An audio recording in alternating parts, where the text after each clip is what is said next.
What's up, guys? My name is Miles. And my name is Fez. And this is The Commodity. And today we're reacting to Malaysia's Estates Explained. How did the states of Malaysia get their names? You got that? I got it. Let's tell them how they can join our member program. Hey, guys, if you want to help the channel out, go ahead and click the like button. It'll help get this video out to more people. Also, if you want to see our future videos, click the subscribe button and the bell notification icon. And if you want to help support the channel even more, you can click the join button down below. So let's chickadee check this out. Let's do it. What are you looking at? I'm just being dumb. Support Name Explained on Patreon. Click the link in the description. Have you ever noticed that the USA and Malaysia have really similar flags? Like, I feel more people should be talking about this. The internet loves videos about flags, and this one seems to be falling under the radar. Unless someone has made a video about it, I just haven't watched it yet. Though, despite how similar these two flags look, from what I can gather, this similarity is little more than a coincidence. The red and white stripes of the Malaysian flag were inspired by the flag of the British East India Trading Company, with the crescent and moon being used due to being a central part of Malaysian culture. Anyway, what have the similarities between these flags got to do with the rest of this video? Well, not that much in all honesty. I just wanted to know for myself why they looked alike and dragged them along for the ride. Though flags are the only thing that Malaysia and the USA have in common, it would seem, as both these nations are broken down into states. However, like their flag, there are some key differences between the states of the USA and the states of Malaysia. Malaysia only has 13 states, unlike the USA with a whopping 50, which yes, one day I will cover. However, Malaysia also has 3 federal territories too. Though the difference I found most interesting is the fact that 9 of Malaysia's states are monarchies unto themselves. Not only are these states monarchies, but Malaysia as a whole has a monarch too. The head of... Which is cool, but different. I think it's interesting. I mean, everybody's different on monarchies. Yeah, but the fact that each state has its own monarchy... is that kind of, I mean, gives the people more of a say, I would think. But typically in British monarchy rule, you don't get a say. In fact, it's quite the opposite. It removes the person from having the opinion. Okay. That's why the U.S. fought for its independence against the British monarchy. And in the comments, this isn't a political argument. If we want to have conversations below, yes, comment your thoughts. So typically, monarchies are ruled within one family, and I don't know. Like, obviously, there's still a monarchy in England or Britain now, but they don't really have a say in it. They do more like they're more of a face for the country. True, and they also do things like whenever somebody comes into power, like somebody becomes part of parliament, or the what's the word I'm looking for? The president of a nation that uses a parliament. I can't even think of what it's called. The prime minister. Prime minister. Thank you. They're the ones that put them into power. They like their little. Them. Yeah, they basically knight them, or whatever you want to call it. Malaysia is decided upon in a meeting held every 5 years by the monarchs of these individual states called the Conference of Rulers. I mean, there's a little bit more to it than that, but still, that's an incredibly cool concept and sounds like something straight out of a fantasy book. Though for me, the 5 families of Scranton Business Park come to mind. These states and federal territories of Malaysia not only have their own rulers, but their own culture, history, landscape, and of course names. You all thought I forgot about the names, didn't you? It is these names we shall be looking into today. Though of course I just need to give my usual grovel explaining that while I may explain names, saying them correctly is a different story entirely. Unsurprisingly, Malay is not my native tongue, so I might not say all of these names particularly correct. What? However, I do always check how to say these names, and Forvo is my source of choice on all things pronunciation. So if I say anything incorrectly, please feel free to go check how to say them for yourselves. Anyway, let's delve into the names of these states and federal territories of Malaysia. Let's start off with the northernmost state of West Malaysia, Perlis. Not only is this the northernmost state in the western half of Malaysia, but it's also the smallest state from a land area perspective. We don't seem to be entirely sure as to where it took me a minute to see what they were talking about. Though there's a whole list of ideas. These ideas range from it meaning gift in a language to it being named after a now extinct type of tree. Another idea has it meaning foot falling into a crack, possibly relating to people's feet sinking into mud. Though the most popular theory seems to come from the thought it comes from the phrase Rowlett, which means coconut washed ashore, because many coconuts were found on the shore of this state. Going south, we have the state of Kurda. It's believed that this name may relate to the Hindustani word of Kadar, which means land suitable for paddy cultivating, relating to rice paddy. That's so pretty. That is so gorgeous. That's so awesome. And took so long to create. It looks like a giant stair, set of stairs. But the smallest things grow in it.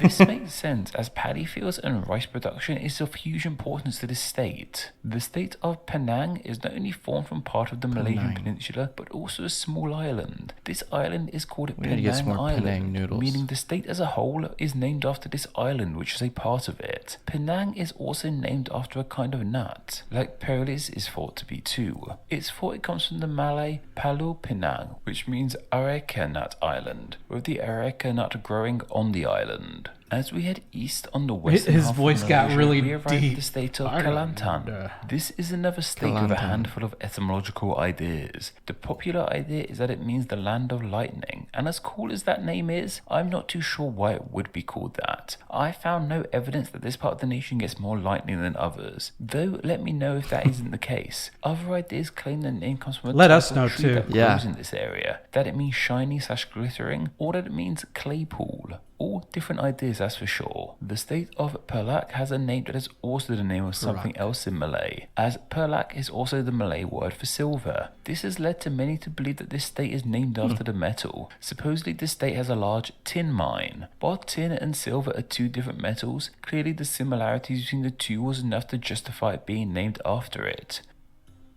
Over on the east coast once again we have the state of Terengganu, which has some really unique etymological ideas. One idea is that it means bright rainbow, while another idea is that it came from the Malay term Talang Anu, which means fang of something, which relates to a story of a hunter finding a fang of an unknown creature somewhere in these lands. So I would say those two meanings are the coolest meanings out of thus far. Yeah. You're named after a rainbow or a talon. You sound like your daughter. That's my favorite thing. It's a rainbow. On south, we have the state of Pahang. This name seems to come from mixed origins. It's ultimately believed to be named after the Pahang River, which runs through the state. We both as do. to where this river's name comes I'll bet there's from, some seems to be gators in there. Oh yeah, for It is sure. thought that this river might be named after a tree that grew in the river once, which was called the Pokok Mahang. Over time, these words came together to become Pahang. One idea is that it comes from the Khmer word for tin, as there were tin mines in this land. The state of Selangor has a wonderful story attached to its name. The story goes that a warrior was escaping from the Portuguese in these lands, and at one point decided to rest under a tree. However, his rest was disturbed by a fly that kept on pestering him. No longer being able to rest, he decided to explore this area and then settle in the land, naming it Sat Selangor, meaning a large blowfly. This name eventually got corrupted into what it is today. While this is just a story, it's a fun one nonetheless. I don't think I've come across anywhere else named after an annoying fly. Then we arrive at our first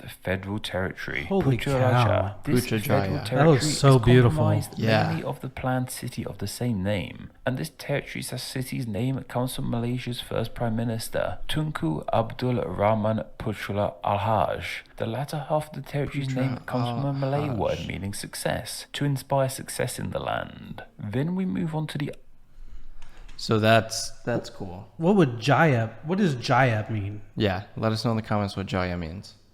But named after success, Putrajaya. That's pretty cool. Other federal territory in West Malaysia, that Kuala being Lumpur. Kuala Lumpur, which I'm sure Like, we've done the many same of you already thing. know is also Washington, the D.C., nation's Washington capital. State. Despite being the very impressive city that it is now, its name is actually from pretty mucky and dirty origins. Many theories Oh, of the yeah, name it stands point for to it dirty relating to water or mud. something like This that. is because Lumpur is quite literally the Malay word for mud. The Kuala part of the name seems to be a tad more debated. The most popular theory, however, is that it means river junction/confluence, basically where two rivers meet. I can understand why a place where two rivers meet would get rather muddy. It seems Muddy like rivers. Kuala Lumpur is quite a rivery city, so this name does make sense. Though, as we continue south, we get to the It's a weird state way of of saying that, but Negeri I get it. Sembilan, which seems to be the only Negeri state name to consist of Sembilan. 2 words. The latter part of this name is the Malay word for 9, and it relates to 9 small districts. That's a big word for 9. I know, N-I-N-E for us, and Sembilan, Sembilan. which were once part of the country. I'm sure you realise that the former part of this name relates to that term Negari I just used too. This means that the state's name roughly translates into meaning the 9 districts. And yes, these 9 districts all have names too, but maybe we can cover those another day. The state of Malacca has another fun story tied to it. I didn't know Malacca was such a small state. I guess I haven't paid that much attention. That last one made me think of the Hunger Games. Yeah. The story goes that Parameswara, the last king of Singapore, was taking a break under a tree while hunting deer with his dog. When a deer appeared, however, it kicked his dog into the river. Parameswara was so impressed with the heroic action of this tiny deer that he saw it as a good omen and started a kingdom in that place. He named it Malacca in honor of the tree he was resting under. That's the complete opposite direction I would have went. You kicked my dog. I like you. Thank you. It's like the guy that literally like says the wrong things at every interview. You have guts. We need more of that around here. A Malacca tree. A really fun story, though it doesn't involve a dog getting kicked into a river. Someone should go check on the dog. And at the very bottom of West Malaysia, we have the state of Johor. Many see this state as the jewel of Malaysia, quite literally, as its name means exactly that, coming from the Arabic word of jahar, meaning precious jewel. We must now travel across the sea to arrive at East Malaysia, which is the part of the nation that finds itself at home on the island of Borneo. We have covered Borneo unto itself in a video all about the island's names and history. I'm still impressed here that's the only island on the globe with 3 nations on it. I think we covered the Malaysian state names in that video too, but there's definitely no harm in being thorough and covering them here too. The Malaysian state of Sabah is in the northernmost tip of the island. The most popular theory on this name is that it comes from a type of banana that are grown here, that being the pisang Sabah. This sounds logical.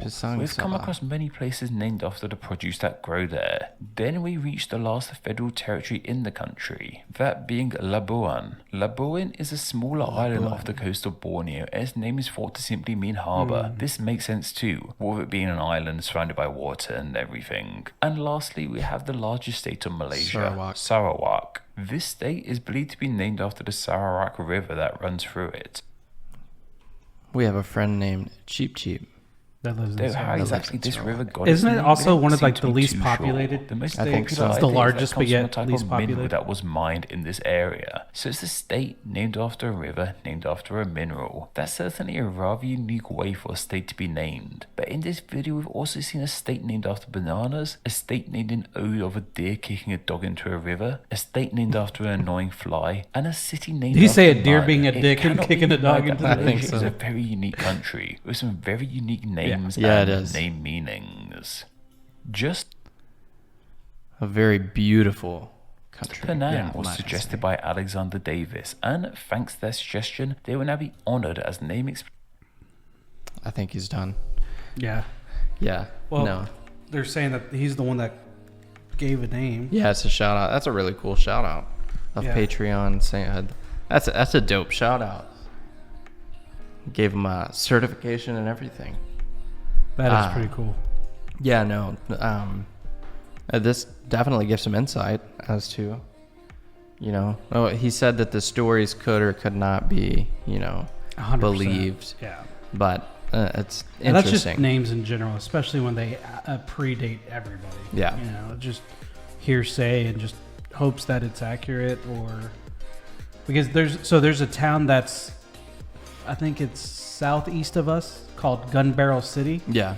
And I've heard like a few different reasons why it's called that, but one of them is whenever they were building a fence around the area, because it was privately owned at one point, and they say that the guy that was building the fence was like, so how do you want it? He was like, just make it straight as a gun barrel. I was like, that is a weird way I'll to make find it straight and call it that. Yeah, exactly. Like, this is straight as a gun barrel. We'll call it gun barrel. So, yeah, there's always a different. Like, I would say the majority of places here in the U.S. are named after people. Right. Not very creative, if you ask me. Like Texas. Tejas.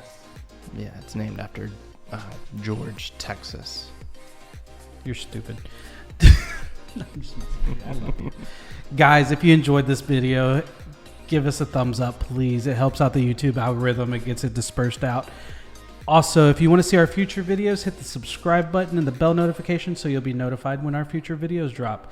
And if you want to support us directly, hit the join button and join our members program. And with that being said, My name is Miles. my name is Fez. Thanks for watching, guys. Peace. Out.